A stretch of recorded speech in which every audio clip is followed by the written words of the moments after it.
Okay, we're here with Aaron in the electrical room, and he's going to show us the workings of the lighting control panel. I guess this is the main brains of the system here. Correct. Okay, go ahead. Okay. There's two panels in this room that control the watt stopper system. Up above, you'll see this black box, and inside there's a Cat5 cable. That allows the system to talk across your computer network. So you'll be able to log in with your web browser into the system and make any changes if you ever need to. It also speaks BACnet IP, so if you ever have to integrate it with your energy control system, your energy controls will be able to see it via BACnet IP. Where exactly is that, is it web-based? Yeah. Yeah, you open your web browser, you type in the IP address of this, and it comes up in a window, and you just navigate through the screens. We'll go over, hook up the computer and show you that. So, it's not something I expect you'll be doing very often, if ever, but you have the capability, and it's really, really cool. Okay. Okay. So besides, that's pretty much all that does is it allows the computer system and any BACnet IP devices to talk with the watt stopper panel. The watt stopper panel is what's actually controlling your lights and turning them on and off. If you look inside here, you'll see that you've got these small red buttons next to all the relays. If you hit I'm trying to find a button that I can turn on. If you hit it, it comes on and turns red. If you hit it again, it turns off. So that's a way of doing an override on a relay by relay basis. So each of those relays are going to a light? Yes. Or lights? Or well, lights? to a lighting circuit, yeah. Okay. Now, what all lights? Is the exterior lights and the gym lights that are on this system? You've got all the building lights?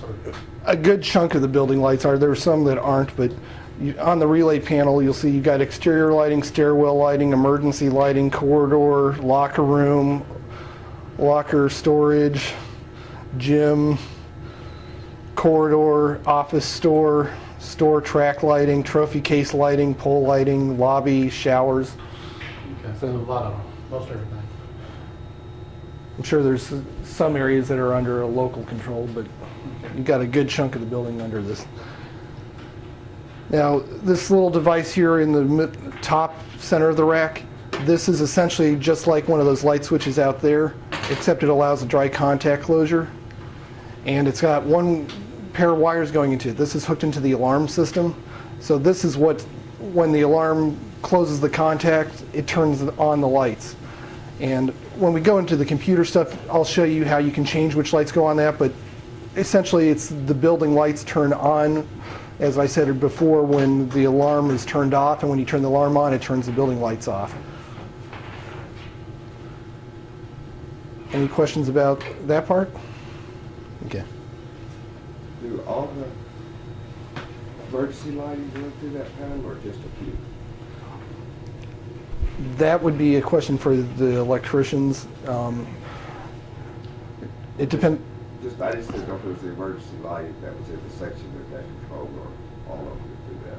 I would assume there are, the two circuit fixtures where, one circuit allows it to switch on and off, and the other one is for the battery. Does any emergency lighting go through the lighting control panel?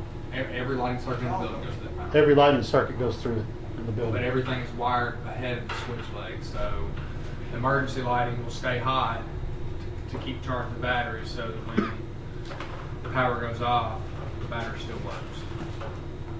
So for emergency lights, this is toggling the lamp on and off, but the emergency power is still fed always hot.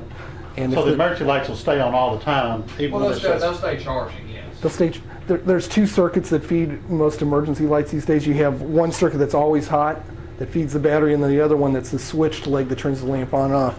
Okay. If the always hot leg drops out and you lose power, it automatically turns the light on no matter what the switch legs do. That's what I'm going to find out, because that's part of what we have to do for the fire marshal. Is we have to go through and check all the emergency lights. We don't go through the control drugs. We go and kill the breaker. When you do that, if you'll kill that breaker in this section here that says HLG, just turn that breaker off. It'll kill all the lighting in the building. walk around the building, check it all. So on a fire alarm circuit, hang on just a second, hang on. You Just cut it. just the whole itself.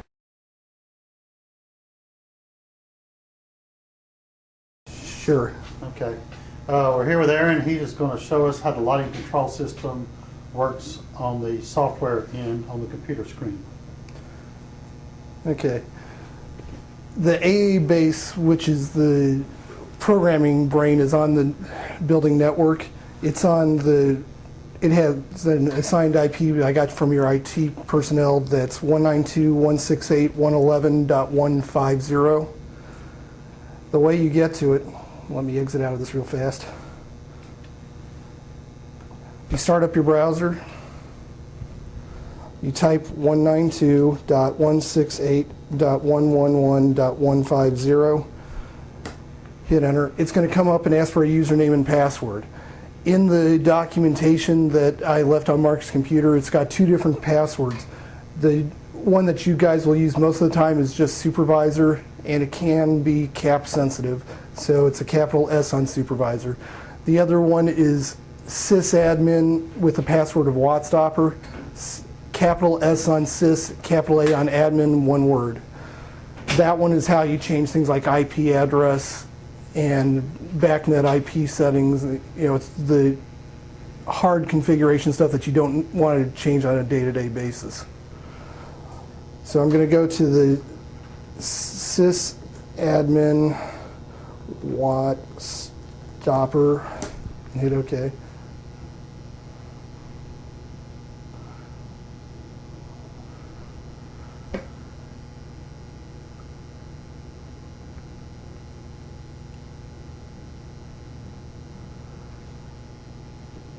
Okay, I'm just going to do a quick overview of this. Right now, it's showing you the device is located in electric room G022E, and WattStopper AA base is what I've called it. It's got the backnet types of settings, so right now it's not connected to your building management system, but it has that capability through backnet IP. Over here on the left side, top left corner, there's a toggle that lets you go. You can actually set it up to email you if there's a problem. You know, your IT guy will have to put this information in, since he'll have to give it an email account and all the passwords and all that stuff, if you ever choose to have that. It's got a TCP/IP configuration. And that's just the network settings, which is more likely your IT guy that's going to make changes to that if he ever changes the network infrastructure to use a different IP scheme, such as going to a 10 dot instead of a 192 dot private IP scheme. And finally, station backup. This is the one that you guys need to be most concerned with. In the files I put on Mark Rain's computer, there is a backup file already.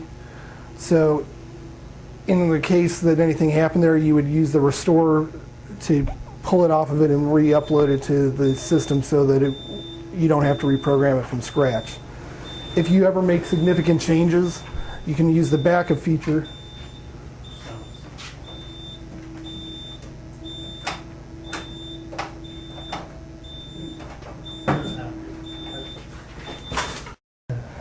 Okay.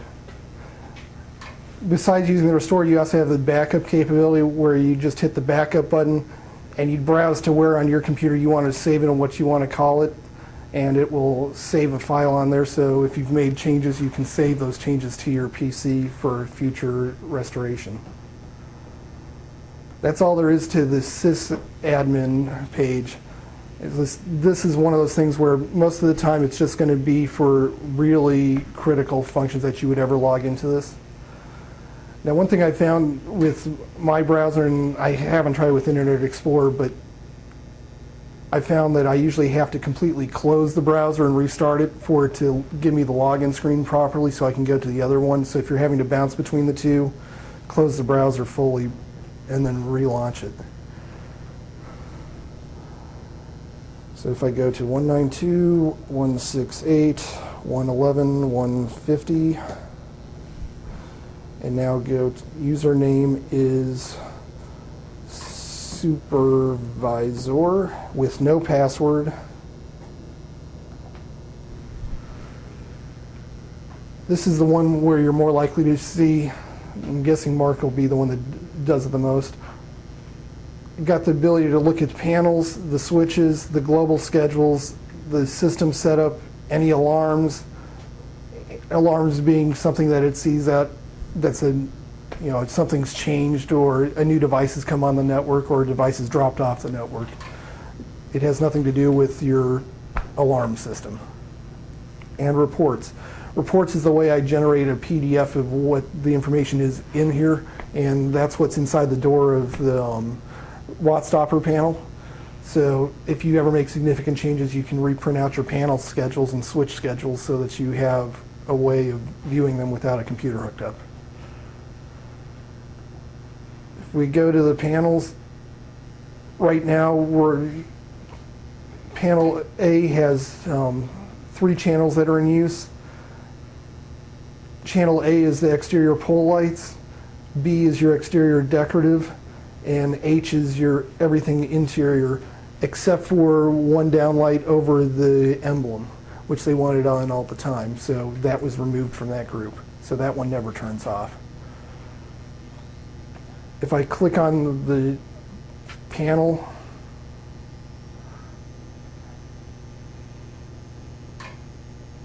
it shows that's good. Okay. If I go to panel setup,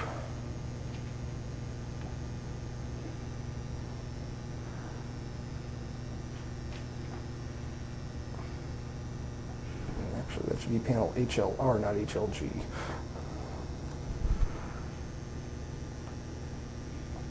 Okay.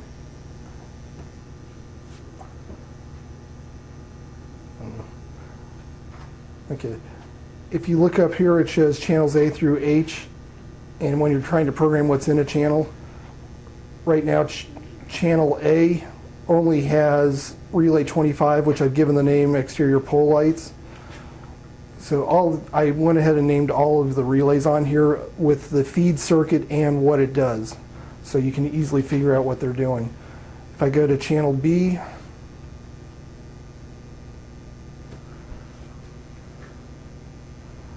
you'll see that it's got relays 1 and 2 on it and everything else is not controlled.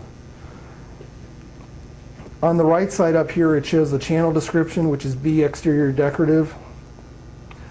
Channel scenario, dark on, schedule off. Channel A I had as dark on, dark off. They wanted the pole lights to be on whenever it's dark outside, but they wanted the box lights and anything that's decorative outside to turn off during the late night hours when no one's here, just so it doesn't disturb the neighbors. So that's the difference between those. There's an item called blink warn, which I have turned off on this, because for exterior lights, since those are usually HID types, you don't want to blink the power. What a blink warn is if you tell the lights to turn off at, let's say, 10 p.m., at 10 p.m. the lights would blink, and at 10:05 they would go out. It's a way of giving you a warning to get out of the building. So for exterior lights, you don't want to do that, but for interior lights that are things like fluorescents, you do, so that if people are in here and it's about to kill all the lights in the building, it will turn them off, back on, and give you 5 minutes to either get to the switch and tell it to go into a 2-hour override, or get out of the building safely. It's just a safety feature.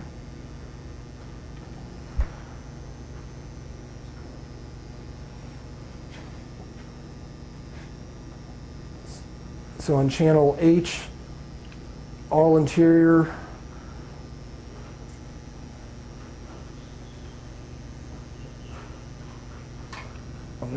I didn't enable it just because we don't have it on time clock functions, but I'll do it just in case you add something, just so you're safe.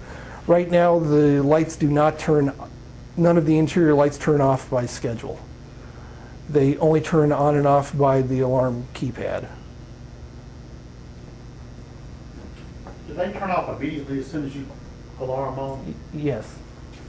They turn on and off. Immediately? Yeah. Okay. So. And I've been told that it works. I haven't been here to see anyone do it, but. Okay. So I'm going to go back to home. A lot of this you'll figure out on, I mean, it's fairly self-explanatory as you go through it. Just click through things and you'll find it, and you do have the manuals as well. Data line devices, there's 3. Data line devices are your switches. So you have the 2 in the gym, so you have the Court 1 switch and the Court 2 switch, and then in the relay panel, the connection that was at the top of the relay panel that connects to the alarm system.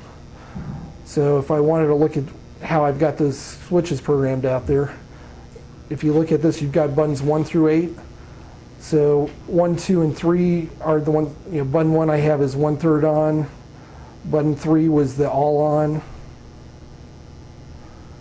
Button 4 had nothing, so this one should say spare.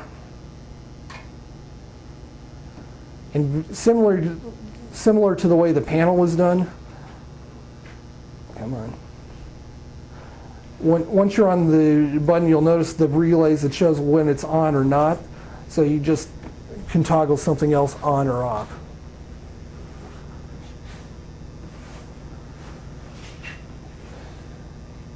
And if there were any changes to the system, you'd see it in the alarm screen. The only alarms I've seen were when I first connected the switches, it was saying, I've got a new switch. I acknowledged it and they disappeared. Those are the alarms I like. Mm-hmm. Where do they alarm to? Just this. And if you set up the email, I believe that it will email those alarms to Mark or whoever. Okay. There are very few life-shattering alarms that would come Right, through here. right. Usually if it's that life-shattering, something's went poof anyway, so you may not be getting an announcement. But, Yeah. and there aren't many things that can protect you from, you know, direct lightning strikes. Yeah. Or 500-year floods. So, okay. You've got the setup page where I've got your location is Nashville, Tennessee. That's how it calculates sunrise and sunset outside. Since it knows the latitude and longitude, it actually calculates when the sunrise and sunset is each day. And you end up with the lights turning off at the appropriate time. And that's how the exterior lights are. That's how When the- I don't photocell, it's on sunrise and sunset. Yeah, I prefer it that way just because photocells are prone to high failure rates. Right. And they're also a big lightning rod that connects to your panel, and Yeah. I don't. Okay. If you got something that's calculating sunrise, sunset, why would you want to do an exterior photocell? What if it gets really dark outside, like a thunderstorm? Does it have any way of turning that on? I mean, you could go into the computer and tell it to go on, but I've never seen it get so dark. And I believe we put a 20 or 30 minute offset on this, so you know, even if it's a really cloudy day, the lights are going to turn on when it gets, you know. Got solar eclipse, but never mind. You have the capability of doing a photocell, but Yeah. it's been my experience they're more problematic than Yeah. helpful.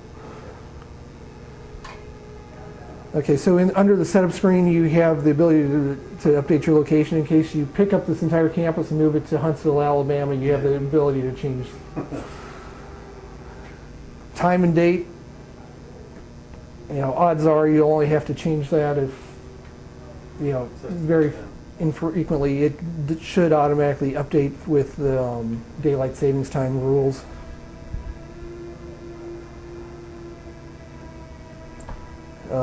Discovery of panels and switches, you only need that if you change out a device. I don't see you changing out the panel or the switches anytime soon. Discover thermostats, you don't have any. User management is another way of adding logins and stuff onto it. Pretty straightforward, simple. And then the real fun one is the report screen, so you can create one for all panels and all switches. You click that and then it'll open up, I believe it opens up a window, another tab in your browser with the PDF, and you can just save that PDF somewhere on your drive. That's a report of when the lights came on and went off. And Well, it's a report of how everything's configured to Okay. turn on. It's not it assumes that it did everything like it's supposed to. It's just telling you how things are programmed. So all the sheets that I have in the door right now were generated with these two. Okay. And copies of those PDFs are on Mark's computer right now, so Okay. it's just a nice, pretty way of looking at the information. Anything else? Anybody got anything else? Okay.